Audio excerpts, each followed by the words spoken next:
So, for my birthday, I was given a nice little surprise of a free marathon entry courtesy of Ryan Baker.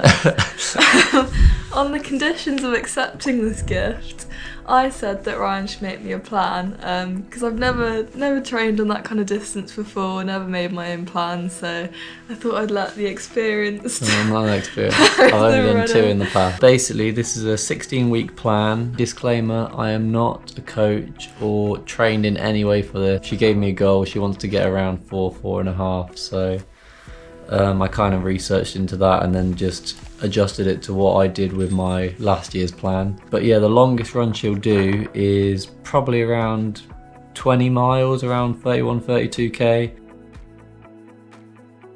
The plan's starting on December the 18th and it will lead up to Brighton Marathon, which is on the 7th of April in 2024. So this could be a very windy marathon. Yeah. She's running Wednesday, Friday, Saturday, Sunday, so it's kind of doing the bulk of it at the end of the week, totaling 54 miles at a peak, and that would be at week 11. So there's normally about a 2-3 week taper before. She does netball once a week already, so I basically just made that into a rest day, so that can be like strength and conditioning day, I guess. It was sort of structured around like when I feel I have time for it, because in my current training I've not been very good at keeping consistent, so that's sort of the main thing here. So I've sort of been ending up doing 2, maybe 3 runs a week. Main principles in the plan are 1 speed session a week, sometimes 2, just pushing her a little bit, because we've gone for a little harder on the plan, because then on race day it'll actually feel a little easier for her. And then just the easy runs in between, and then just at the end is just a long easy run. Sometimes at marathon pace, sometimes they're just easy, just to get used to the mileage and then just build your endurance up really. Time on beat. I want to say the main issue with marathon plan problem is you never really train at your marathon pace for quite a long time. So you might do the sessions of long runs, but if you don't train at the marathon pace, then it can be an issue on the day. I found that out on the first marathon because I was walking the last 6 miles of it. But ever since I've been adding like a half marathon and at marathon pace and things like that into like an actual 20 miler, it's made it far easier for me to actually do well and complete at the same time. Yeah, so I've printed the plan out, so I get to tick it off each day, motivate me along. So at the end of each week in my plan, I'll film this little sort of summary video just saying how I found it. Hopefully it's useful to some of you to hear from someone that's not done them before, I don't know. But yeah, we'll get on to that. So I've just completed week 1 of my marathon training. This week is basically just a week to sort of get a habit going in terms of which days are my run days and which days are my rest days. So yeah, this week was just track as normal and then park run, and building in the Sunday long runs again because I've not been very good at doing those. And how could I forget to mention I had a nice social run this week with the annual Christmas lights run. I just started with 32k. Seems a long way to go now. At least we've started. Yay!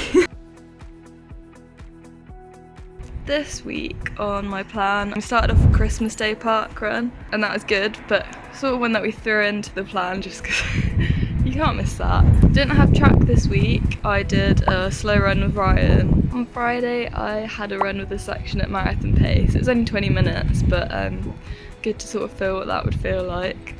Feeling okay at the minute, but obviously it'll be a lot longer, more like 4 hours plus. And then went a little bit quicker at parkrun than I'm probably meant to. They're all meant to be easy efforts, which I think is going to be really weird because for me I'm always sort of giving it my all at parkrun. Right, on Sunday long run number 2, got my pack on. Excited to try out some energy tubes as well. But yeah, I'll let you know how it goes. But yeah, today, Sunday run, got it done early and then we've got New Year's later, so hopefully I'll still be awake for that. My Sunday runs, Ryan's given me sort of a range of distances that I can pick from, and I noticed on Strava I was really close to 1000k for the year, so I went for the higher one this week, but just hit it. Excited. So I know that's probably not very much mileage if you're properly into running, but seems a pretty exciting milestone to hit, and hopefully easily get it next year.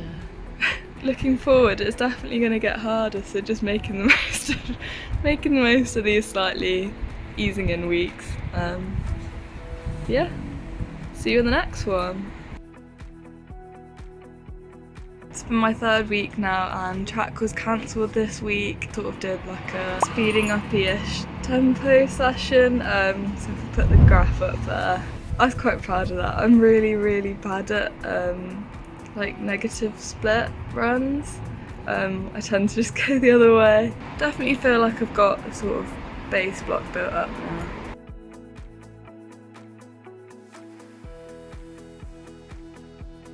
It's back from my 3rd Sunday long run, so this week it was 16k.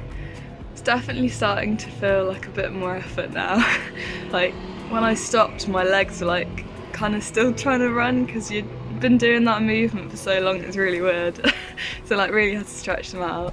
So next week it's a bit different. Ryan's thrown in like a tempo 10k, which I honestly think is going to be so much harder, because I think at least with like a long run you can just slow down if you're struggling, but if you're like trying to hold a pace, I'll have to do 10k at 450s, and that's like not much slower than what my actual 10k pace would be. So definitely gonna have to find somewhere pretty flat and quiet for that. It has been a busy week, so I've been doing lots of running, cycling, swimming in centre parks, and then park run yesterday, probably quicker than it should have been really. I am struggling to keep those easy. That run was so hard. I think I mentioned in my last one that I had that sort of like tempo-y run to do 450s. I wanted to at least hit it for 1k of the run, but I couldn't hit it for any in the end. So my average pace was actually 5:18s. And I did feel like I was pushing, like I was really trying. But yeah, I guess body just wasn't up for it today. Or maybe it's a mental thing, because I sort of thought it was impossible before I'd even started, I don't know. But at least I got that run done. I'm happy that's over with, and I'll have to check the plan, but I think it's just the slow Sunday long runs, which I think is much nicer, but I'll probably hate that when I'm at like 30k.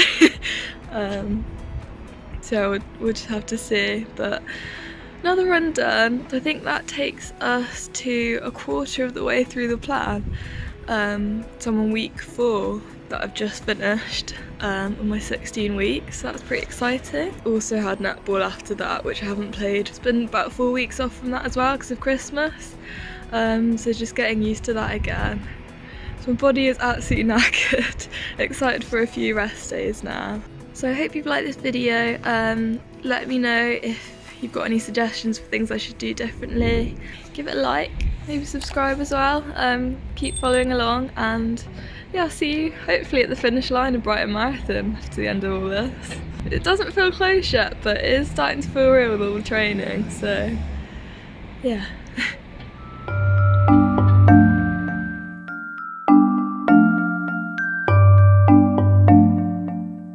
On to our next adventure.